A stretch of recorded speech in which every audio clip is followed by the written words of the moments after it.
This is the I Heart My Life show. Welcome to the I Heart My Life show. I have the incredible Candice Morgan here with us today to talk a little bit about her incredible journey of resilience, literally coming from an organized religion, much like a cult, moving through into a marriage with an alcoholic, and eventually being able to break free of all of that. And I know that's a little bit of a summary, but we're going to dive into the details in just a minute. So welcome, Candice. So excited to have you here and hear more about this incredible journey. Thank you. I'm excited to be a part of this. You've got quite a following of other women that are looking to be empowered and inspired, and that's my tribe. Totally. So take us back, share a little bit about your backstory, specifically how you were brought up in this organized religion, in this cult, however you want to describe it, and just tell us a little bit about your upbringing. Yeah, so I was born into this religion. I'm from California originally, and that's where I was raised. Obviously, you don't realize, especially when you're born into a program like that you're doing anything different. It's like all you know. Part of the reason I kind of was awakened to the fact that I was in a cult versus just a regular religion, the fact that outside influences are very strongly discouraged. Reading literature that's not part of their curriculum or not approved, associating with people that are from different backgrounds, those are real big red flags. Anytime somebody tries to tell you, it tries to censor what kind of knowledge you're taking in, that should be a red flag. But when you're raised in a situation like that, your world is very isolated and very limited, your perspective on the rest of the world. And you need those diverse backgrounds. You need to be exposed to people that have different ways of believing. And now that I'm out, that's really influenced how I feel like I have been able to find success in life, having that humility that's necessary to be open-minded. And when you were growing up, what was censored? What were some of the practical things that you weren't able to do or hear about? Okay, so they do not celebrate any holidays. So no matter what country you're in, even major holidays like Christmas and birthdays, I feel the biggest reason they do that is to keep people separate from the outside world. Because there's such a unifying factor with large holidays. You know, everybody's celebrating Christmas, and you might be from different backgrounds, but you have a lot in common because you're all saying Merry Christmas. I think that's why. And then also, women in leadership is a huge no over there. The only people that are allowed to be directing the congregation, leading the congregation in prayer, anything like that, have to be male. Those kind of things are red flag as well. I remember as a child, my father, he was pretty high up in the church, in the congregation. They have like a very specific hierarchy within the congregation.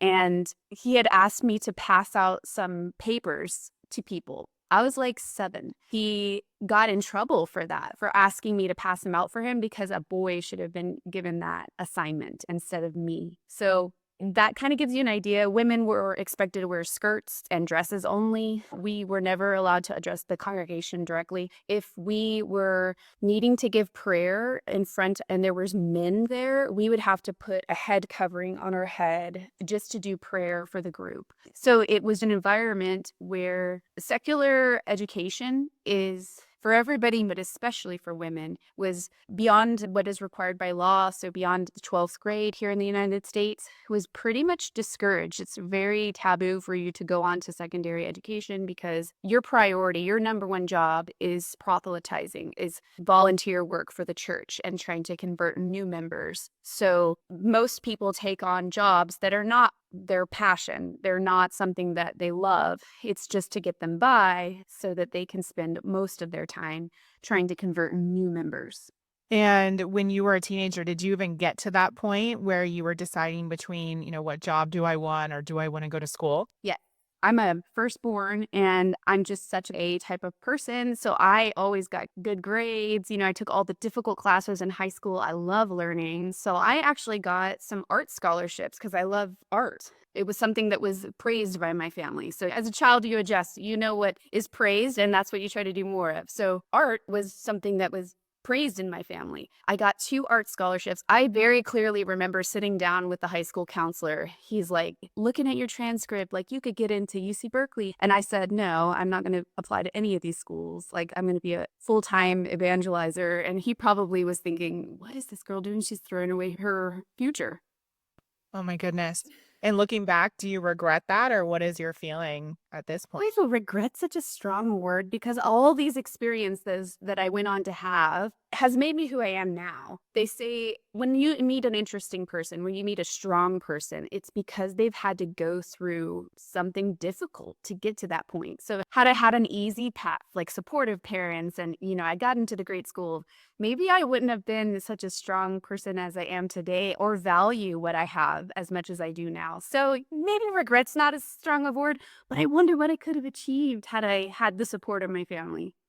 Yeah, there's that level of curiosity. No, I totally agree with you. And I just always like to ask because, like to have an artistic talent as well is not the norm. And so to give up that opportunity, I know that you've done so much since then, but I was just curious. So take us back to that period of time because I know one of the other things within the organized religion was that most people do get married really young. So take us back to that period when you decided to get married. I think you said you were 19. Yeah, I was really young. I also didn't know him very well. Right out of high school, I told you I'm that like type A, like achieving type of person. So, what was achievement in that world is more volunteer hours, more trying to convert people. So, I started learning Spanish with the goal to convert Spanish speaking people into this religion. So that's how I met my first husband. I started going to the Spanish speaking congregation that was still in the United States and starting to learn Spanish. So that's his first language. You can imagine the language barrier already from the beginning. Like, I didn't even know he spoke English and the first time I met him. But not just that, we didn't know each other for very long. I hadn't really met his family because he's from Mexico. Most of them were still down in Mexico at that time. So I didn't know very much at all about what I was getting myself into. Wow. I can resonate with that. I dated someone who was from Panama in high school, and I had just started to learn Spanish as well. And his whole family, they did speak a little bit of English, but there was definitely a language barrier. And then I ended up getting a minor in Spanish because I kind of just threw myself into it because I wanted to be able to learn the language and communicate with them more. But it was such a massive culture difference. I know you experienced that as well on a whole different scale because having heard your story before, you ended up moving to Mexico once you got married, correct? Once again, I wasn't fluent in Spanish yet. There was a lot of things that were going on that I didn't fully understand. I remember we went down to visit his mom, and I thought we were going there temporarily, and we just stayed. And I kept asking, like, when are we going to go home? You're raised in this religion where you're supposed to yield to your husband. You're supposed to submit. And I'm thinking, I'm trying to be a good wife. I'm a new wife. And, I don't fully understand, but he loves me. We stayed down there and it was scary. Like, I remember my friend had I think a graduation party or something going on up in California. And I was thinking we were going to go. We didn't go. And I'm like, what's going on here? Most of his family did not speak English. And they're not bad people. They're just very, very different background. And that is one of those things that if you open yourself up to a new learning experience, I learned so many life lessons. I learned, number one, there's more than one right way of doing things. I think a lot of people that stay in one area their whole life and only associate with people that are similar to their background, they really don't have that advantage where they can see, wow, there's more than one way to slice an onion or whatever it is. Big things and little things, and working really, really hard and not complaining about your lot in life. Because a lot of the things that we have that are uncomfortable here in the United States, when you compare it to serious life struggles that people are having in poverty level in other countries, you don't have any room to be complaining, really. Yeah, totally. Were his extended family, were they a part of the church as well, or was your role to start to try and convert him and his family? That's an interesting question. So, his mother was very devout in that religion. She was a good lady, hardworking, had put up with a lot of abuse. His father is not in the religion. And so, there was always a little bit of conflict there. He comes from a family, a lot of kids. He's one of 12. So, as you can imagine, there's a lot of different personalities at play here. Most of them were in the religion, though. Most of them. And so how did that work out? So you're living in Mexico. Sounds like it wasn't like a touristy part of Mexico. You're starting off your married life there at 19. Tell us what happened next. Yeah, I think I was like 20 by now, but still super young. Yeah. It's another level of poverty there. I was preaching a lot. I remember preaching on the road. I'm learning Spanish. That's why I learned Spanish. I'm knocking on doors. Also, their family, the way they support themselves there is they sell bread. So I don't know if you know very much about Mexican culture, but it's kind of like their version of donuts. It's called pan dulce, which is like sweet bread. And we would bake the bread, like my brother-in-law would bake the bread in this oven, and then they would put it in this big basket, and we would literally like walk down the streets and just be like, "Ban, ban," like we're calling out to people. And they supported their family on selling. I mean, I think if the conversion, I can't remember how much they would have converted to at that point, but like pennies is how much we were selling this bread for. And that's what they supported themselves on. Wow. So, like, imagine, like, compared to what I do now, but having that experience was cool because I got to go into people's houses. I got to see it's not uncommon for them to have dirt floors there. They all knew each other. Nobody is not from that area. I stuck out like a sore thumb the whole time, which looking back was a very dangerous situation that I could have been in. But I kind of stayed close to the house all the time. Like I didn't really go out by myself ever. But yeah, there's some scary stuff that can happen. Like if somebody got raped or molested, like there's no justice, there's no court you could take them to. Like everybody knows that it happened and everybody just kind of keeps it hushed. Wow. My goodness. And how long after you were there, or after you were married rather, did you end up getting pregnant? Oh, okay. So that was actually not right away. I think I had my first baby. I was 25. So we had a little bit of time where we weren't parents yet, which was good. I'm thankful for that. I had her when I was 25. We were back in California by then. We had already moved into our first little house in California. It was a modest house, but we were so proud of it. And I went back recently and got to see how it is. It's not in a really good neighborhood. It's in a bad neighborhood, but I kept it really clean and it was just very modest and simple. Yeah. And the way that you're talking about this, like I know we're going to get to some more of the drama and the challenges in a second, but it sounds like you were relatively happy. Is that accurate? Girl, I think I could be happy like in any situation. That's I could be amazing. like in prison and I'd be like, I'm so thankful for all this time I have, you know?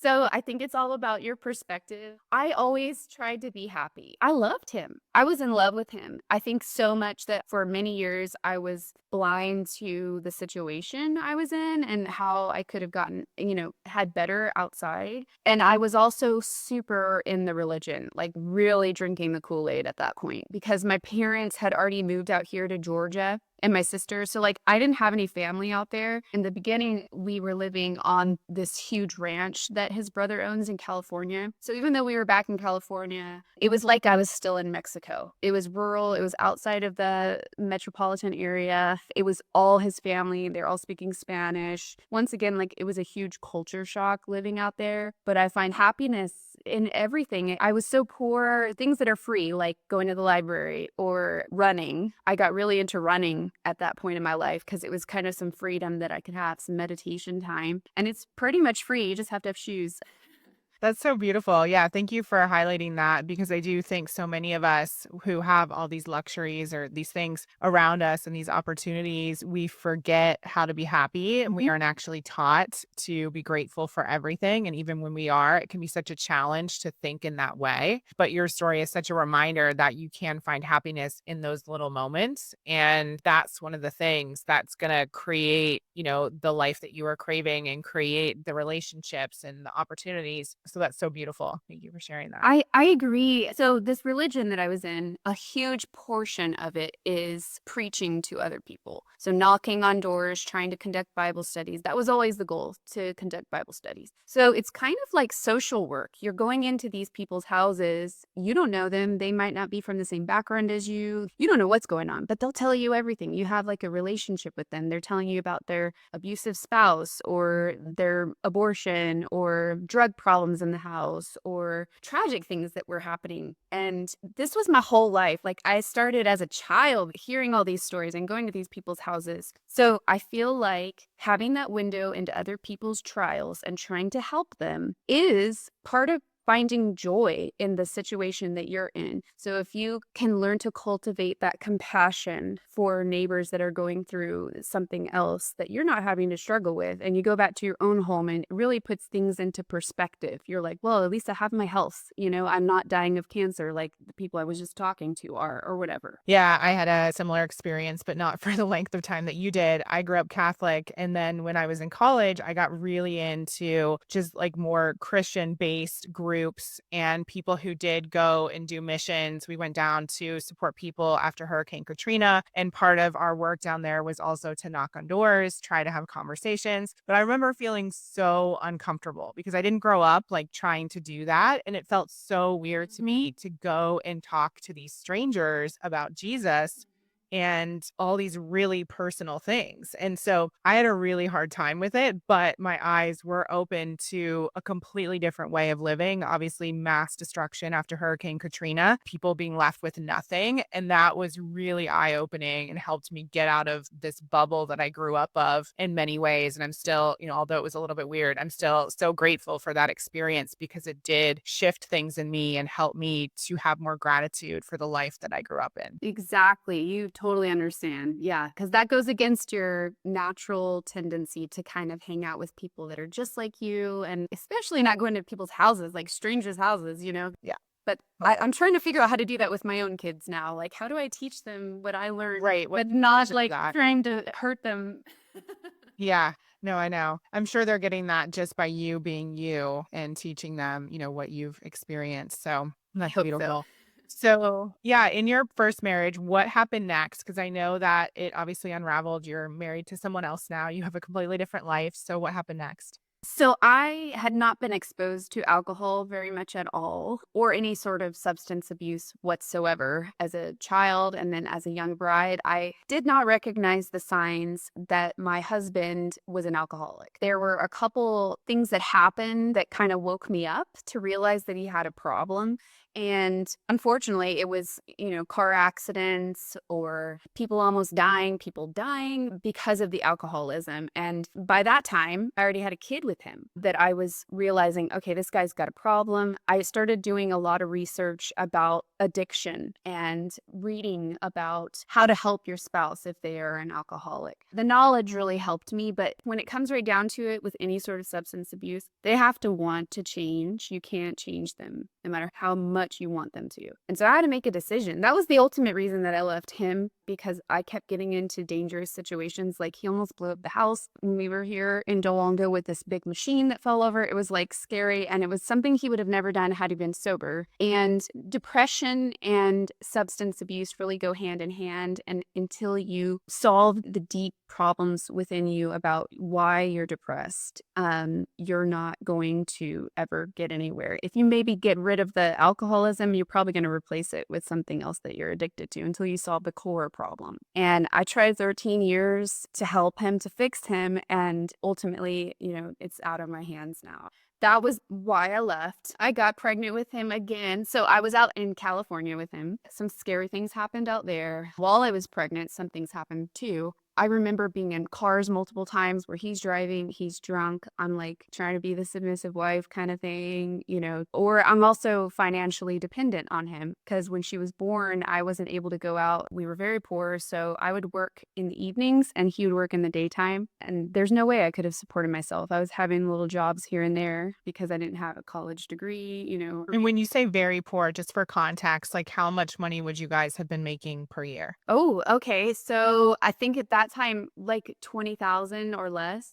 I think one year I turned in 11,000 was how much I'd made. And it's like that religion, it's almost like they want people to stay in that poverty level and not to go and get themselves educated because it keeps them down. It doesn't have them aspiring to do something more or like waking up and realizing, oh, there's something else I can be doing outside. If you stay poor and if you stay, devoting these many hours to volunteering for the church, attending church, they have church multiple times a week, this constant supply that just keeps you sedated and numb to what's really going on. And it sounds like they're your whole support system, and especially when you have kids and they're the only people that you can turn to for extra help, that's very limiting and you don't know how to break free from that. So was the alcoholism and your life being at risk and your daughter's life being at risk, was that kind of the thing, the last straw for you? Yes. So my daughter, fast forward, we move out here to Georgia. I have a son. I've had the habit of pretty much the entire time my daughter's been alive, she's 12. Every night I put the kids to sleep and I do a little prayer and we sing a little song and we read a book, right? And just talk about what's going on in the day. And my daughter was 4, and she was already starting to have these questions that were really smart questions. And I'm thinking to myself, how I'm supposed to answer this question according to my religion. And I don't really agree with that. And so it started clicking. Like, for instance, I had read her this book about women's suffrage movement, how we fought so hard to win the right to vote. And that religion, you're not supposed to take part in anything political. They don't vote, they don't go to war. They're completely separate from anything political. I remember we're at the library, we're checking out children's books about women's suffrage movement. The librarian asks me, "Are you registered to vote?" And I'm thinking, click, like, why am I not staying? You know what? I think when you're in a religion and you're being brainwashed and it's something you've done your whole life, that's one thing. It's another thing to like indoctrinate your children. And I kept seeing her being held down like I was. I saw her not being able to go to college and getting into that unhappy marriage with a man that's trying to hold her down. I saw her life ahead of me and I'm like, I don't want that for her. That's what Mm. clicked with me. I'm like, I need to get out of this religion. Wow. Yeah, that's so amazing. And, although I don't have the exact same story, I definitely feel like that in terms of the work that I do in the world and some of the things that I've had to break through, just even mentally, thought habits and belief systems and limiting beliefs that have been passed down from generation to generation. And part of my motivation, even before I had a child, was like, I want to break this and stop this pattern of, even if it's like negative thinking about money or little things like money doesn't grow on trees or limiting things that are going to impact my kids and future generations. Like, I don't want that to happen. And so I think even if you don't have that exact same experience as Candice, many of us have reprogrammed our mindsets or transformed our lives to such a degree. And part of that motivation is for kids and future generations and ultimately worldwide impact. But I think that's so powerful. And what an amazing pivotal moment for you to recognize that. Yeah, I'm thankful that I had the resources, like the knowledge. I had access to a library. Some women in the world, even today in 2024, don't have access to education. Sure. Some of them don't even know how to read. So I'm thankful for that I was able to educate myself, quietly, read a lot of books about. I read books about cults. I remember, and I'm reading and I'm like, it would be like a list. If you have any of these going on, you might be in a cult. And I was like, oh my gosh, it's everything. Oh, wow. It was like light bulb moment, that I had little by little. But Yeah. if it's such a lifestyle and you're so isolated from the outside world that the concept of leaving is not easy because you're going to lose everybody. You're going to lose your parents, you're going to lose your sister, you're going to lose everybody. And you have to start from scratch, which is scary when you're not wealthy and you have little kids that are depending on you. So I had to make sure that everything was in line for me to be able to leave and not be living in a women's shelter. And so what did you do? What were some of the steps that you took? I knew that in order for me to be financially independent and be able to support my kids, I needed to have some sort of an education. I did research on single mom careers. And for instance, dental hygiene, you can start practicing with an associate's degree. So I went back to school, which was a little controversial already because I told you they discouraged that, especially for a woman. Everybody was like, well, why are you doing that? And it wasn't it wasn't like Harvard. It was a local technical school, it wasn't a big deal. And how did you get the money for that? I got a Pell Grant. I did qualify for that, but there's a lot of things you can't qualify if you're over a certain age. And I didn't have my family or anybody to help me except for my aunt. My aunt is the one person in my family that isn't in the religion. So she actually loaned me money to help pay Wow. for school. So kudos to her for that. But it wasn't like a crazy expensive tuition, though. But still, I mean, that's amazing that she did that, and because I know there might even be people listening or watching who are in a similar place, so I really wanna understand, like, how it's possible and what you did. So you got your how long did it take for you to get your degree? The first year is like all core classes, and then you have to get into the dental hygiene program, which is pretty rigorous. They don't choose that many people, and that program is 2 years. But they even have you going to school in the summer. It's a lot of credits that you have to get. But there's other options. I've kind of educated myself on this even more. I realized I didn't even have to go to college because I don't currently practice dental hygiene. I discovered that I actually could make way more money doing sales and business development, which you don't really need a degree for what I do right now. I discovered that all the proselytizing and the knocking on doors and selling religion, basically, that I had done my whole life actually really equipped me for sales. I just had to kind of bridle that power that I had that I've been doing my whole life, those Yeah, conversations. And once I figured that out, I can do sales, I can do business development. Everything is about the same. It's just I'm not selling religion now. right. That's so amazing. So am I correct that you left your husband in 2020? Yes. And I left the religion at the very same time. He was kind of seeing the writing on the wall by that time. But I remember that I have composed a document in Word because you have to be, it's official when you leave that religion. I guess you could call it like an exit interview with the elders of the congregation. But because it was COVID, they were meeting virtually. So I composed this document, I signed it, and he had discovered it before I sent it in. He discovered it on the laptop that we shared, and he sent it in to the elders without me knowing. And then that's how it all started. Like I was going to do it. I had composed a document, but I didn't have the guts to actually send it. So he kind of like jumped the gun and sent it instead. And I remember having that whole conversation. And yeah, it all happened right then at the same time. Wow. And had you were you already enrolled in school at that point? Yeah, Okay. I was already in school. I think I'd already been there for like 2 years already, maybe more. I think I was like 2.5 years. And I was working two jobs. I was working at Starbucks and I was working on the weekends for a local moving company. And so I was getting all my studying done over the weekend with at that office desk. That's the couple that owned the company, they knew what I was going through and they were really helpful to me. Little by little, there's been so many different people that have come out and tried to help me during that time that weren't in the religion. And I really think it helped me understand even more that there are good people in and out of that religion. Yeah. It wasn't like Wow. all the good people in the world have to be in this religion and everybody else is evil. That's just so impressive though, because you had 2 little kids at that point, I'm assuming? Yeah. And I can't even imagine. So working 2 jobs, finishing school, 2 little kids, and then you decide you're gonna leave the religion you've been a part of your entire life and leave your marriage. And so I don't understand what were the next steps that you took once you left? Like, did you have anyone to help with the kids, or what did that look like? Yeah, the childcare was an issue for a while, but then COVID happened and everybody went virtual for the most part. So I got really blessed. I got a job that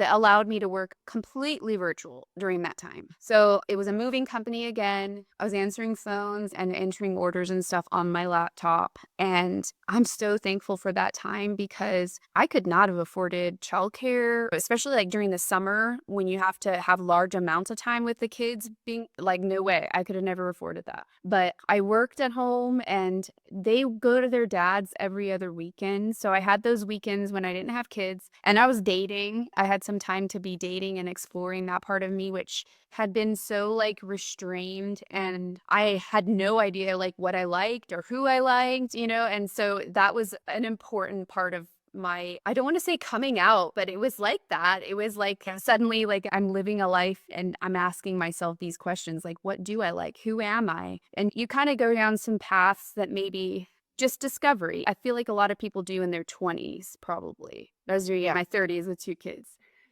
Wow. And so little by little, you started to get interested in the world of sales, just a different type of sales and business development. So tell us a little bit about that and the work that you do now.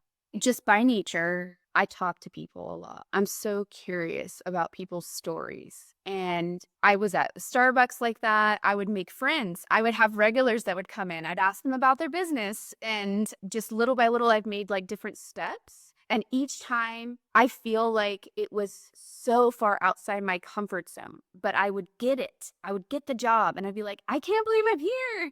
And around this time when I finally got like a big step, I remember I had met this guy in a pool. I was at like a pool. It was like Memorial Day weekend. I'm in my bikini and he started talking to me and he finds out I'm looking for another job. And he's like, you would be perfect at this. Just go interview. It's my friend that owns this business. And I go in there, it's like this big fancy conference room, and just you feel so underqualified. You feel like an imposter. But as long as you look confident on the outside, which, fortunately, I know how to behave, probably because of the cold, actually, because I would wear these dresses and be modest. And I have to be like, they didn't say professional, but I would be presenting myself in the community.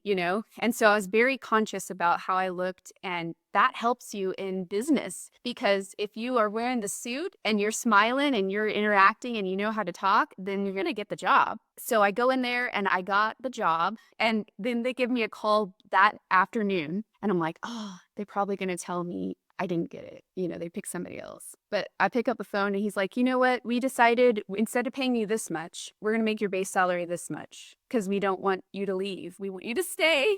And I'm like, Oh my gosh, that's amazing.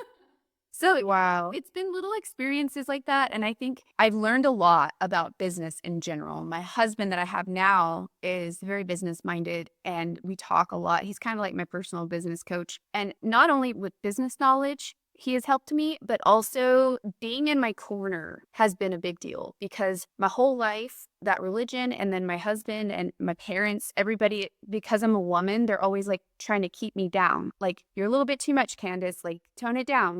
But instead I have him and he's like, you can do this. I bet you could do this, like be a little bit more like you're amazing and just cheering me on. And that really changed the game because I don't know if I would have had the confidence had I not had him in my corner, like at least one person in your corner, telling you can do it. It doesn't have to be a husband. It could be a friend or somebody too. That's so beautiful. I love that. And I just think also your attitude of gratitude and just appreciation for everything, despite what you've been through, it makes you so magnetic and it makes other people gravitate towards you and amazing opportunities and more money and all the things. And I think people forget about that because, skill set is great, but it's also like, what is your energy and how do people feel when they're with you? And what do you energetically bring to the table? That is so true. And I recently, like this last year, I finally read that book, The Secret, that's about attracting. And I'm like, I've been doing this my whole life. I had no idea this was a thing. Because if you are putting out that energy, it's just, I don't know how it's going to happen, but I'm going to get it, then it's going to happen. Your brain is so powerful. That's so funny you said that because last week I actually started watching that documentary again, The Secret, and rereading the book because I realized like I really needed a reset. I'd fallen into some bad habits in terms of ways of thinking. And that book is how I manifested my husband, all the jobs that I got initially when I started my business. It's how I manifested clients started to come in, going from nothing all the way up to seven figures, all of it. And so for anyone listening or watching, definitely check out that documentary or the book. There's also The Power. And then she's a new one. I forget what it's called. But anyway, so amazing. Thank you for sharing that. And not to say that it's only positive thinking because there's a lot of hard work in there. And honestly, that is what's going to set you apart from your competitors as well. There's so many people looking for these high level jobs and you don't even have to work that hard. A lot of people are just comfortable and lazy, to be honest, or weak. I hate to use these really strong words, but people just don't care and they don't want to put in the time. And what is that? Is it 10,000 hours that if you practice Yeah. something for 10,000 hours, you become an expert on it? That is so true. Just put in the time. I don't have a business degree, but I have just put so much time into reading these books about business and like every conversation. I'm just thirsty for the knowledge. And most people aren't like that. It's going to give you an edge as well. The energy and the hard work. And then you got it, man. Totally taking that action. I was just telling one of my colleagues that today because in The Secret, they talk about how the universe loves speed. And so often we're not taking the steps and we're not taking the intuitive steps. And when we delay or when we hesitate or when we doubt, like that's the complete opposite energy. And so you might not always get it perfect and you might fail, but like you'll end up failing more than other people and succeeding more than other people because you're actually taking more action and taking those steps. Yes, I agree. It can be scary. Coming from my background where women never had leadership, I never had any sort of representation in my circle of a woman leading. And I still struggle with that because I frequently find myself at like a conference room table or at a lunch with these executives, and they're all men. And learning to speak up when I know the answer is important. That's a pride. There's a sense of pride that I've had to cultivate because I had a lot of humility in my past. And that's where I came up with that word. It is pride plus humility. So prumble is the name. And I came up with that word because I feel like it so perfectly expresses how I got my path to where I'm at now and how I think that I'm going to get to success in the future. And it's maintaining that balance between humility and pride, because you've got to have that pride in order to speak up on these intimidating rooms that I get myself into. But then at the same time, be humble and remember where you came from. Be open-minded to hear new ideas that aren't maybe what you thought was the right answer. That humility is important too. Totally. And you can be confident without being like an egomaniac. And like there's a way to have that, exude from you. So I love that. I hope you're enjoying the episode so far. Before we get back to the interview, I wanted to share a little something I think you'll find valuable. If you're looking for more clarity on what you want in life or feel like something is holding you back, I've created a free Dream Life Guide just for you. It's a step-by-step resource to help you get clear on your goals and break through any mindset blocks that might be in the way. You can grab it at iheartmylife.com/guide. And as a bonus, I've also included a private podcast feed to go along with the guide to give you even more value and support. So head over to iheartmylife.com/guide to download it for free. All right, now back to the conversation. So tell us a little bit about the work that you do now. And I know that income has been a big thing for you. You've been able to dramatically increase the amount of money that you've been making. My audience loves money. So tell us all the details. Yes. So I never stop. It's like people will ask me, "Are you looking for a job right now?" And I'm like, "Well, I'm not looking, but I'm always looking." Always keep yourself sharp and ready for new opportunities because you never know what's going to happen. And that's how each year I have doubled my income each year. And I'm probably going to do it again this next year, which is amazing. It's because I am constantly networking. I'm constantly trying to get myself in rooms where I'm not the smartest, I'm not the most successful person. And when I get in those rooms, I make connections with people. I also observe them. I meet a successful person and I'm like, oh, I want to know, like, how do they dress? How do they talk in rooms? I've noticed some common threads. For instance, I've noticed very successful people usually have some sort of an exercise routine. They take care of their physical health. Another thing I've noticed that is common is they usually have some sort of business coach. And I'm like, I gotta keep me one of those. I didn't even know those things exist, those people existed. But guidance, you need to have wisdom and somebody that's on your side that's looking out for you. So I'm constantly learning. And yes, I'm probably going to be making another move that would double my income again right now. But in long term, I would love to work for myself. I would love to have my own podcast, be a keynote speaker is my goal. I would love to maybe somehow teach others what I've learned the hard way and have it in an easily digestible format and make money that way. Because I feel like so far the success that I've had, it's because I've been getting closer and closer to using my own God-given gifts and living authentically to who I really am. And I feel like that's, another step in the right direction. So I love that you said stay all of that. tuned. I can totally see the podcast, and we can talk after this. I have two people that I can introduce you to who could take your speaking career to the top. I would love to. I learned to not limit myself. In the beginning in sales, I would identify a sales target and be like, I'm going to take that person out and just count them. And now I'm more like, I need interesting people. And you never know, like, if you're going to help them or they're going to help you. You never know. I got a job offer recently from a man who met me 3 years ago at a networking event. And he remembered me. I hadn't seen him at all. He remembered me and had been following me on LinkedIn. And he called me up and was like, I'm getting promoted and you're who I thought of to replace me. And I'm like, wow, the power of networking, like never dismiss somebody immediately. You don't know how or when they could help you out. That's so good. Yeah, in the book Leveraging the Universe by Mike Dooley, he talks about an exercise where you write two columns, and on one column you put everything that you could do to impact your future and the results that you want. And on the right side, you put just random ideas like I get a referral or somebody remembers me from years ago and I get a new job, like anything you could think of. And some stuff you can't even think about. And it's because he wanted to illustrate the fact that you definitely have control and you can take steps to impact your future. And there's always all these other things working on your behalf and for the results that you're craving that we couldn't even dream up. But there's so many synchronicities. And for the universe, like it's not hard to make those things a reality. And so I think it takes both, but it's so amazing when those things happen. And, it is, in my opinion, has to do with you putting yourself out there and your energy and taking the action and having those relationships and being memorable. And that doesn't mean that you have to be like the loudest person in the room, but like you clearly are able to connect with people on a level that sticks in their mind and stands out for them. Yeah, and that's because 'cause I'm vibing with myself.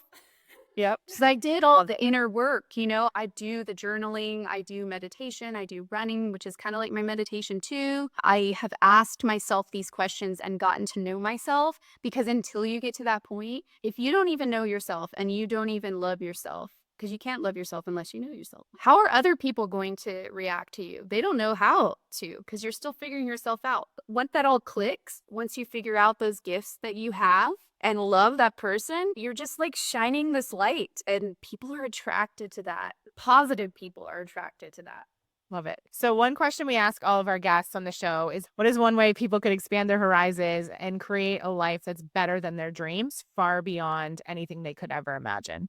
I think it starts with the introspection. It starts with you on the inside, doing the inner work and continuously doing that, cultivating the unconditional self love for yourself. And then when it clicks and you figure out maybe how to make money that way, don't stop there. Figure out also how you can use those gifts to serve others because it's a full circle. If your entire goal is just to make money, you're going to be empty on the inside. It's supposed to be a full circle. Once you've figured out all these things about yourself, what am I going to do to share it with the rest of the world to make the world a better place? Which sounds so cliche, but you have almost an obligation. We've all been on this journey. There's other people on that journey behind you, and turning around and being a mentor for them somehow is the missing link to finding that true joy in what you have accomplished. I know a lot of people who are very wealthy and they have divorce, they have anxiety, they have depression, suicidal thoughts with these very wealthy people.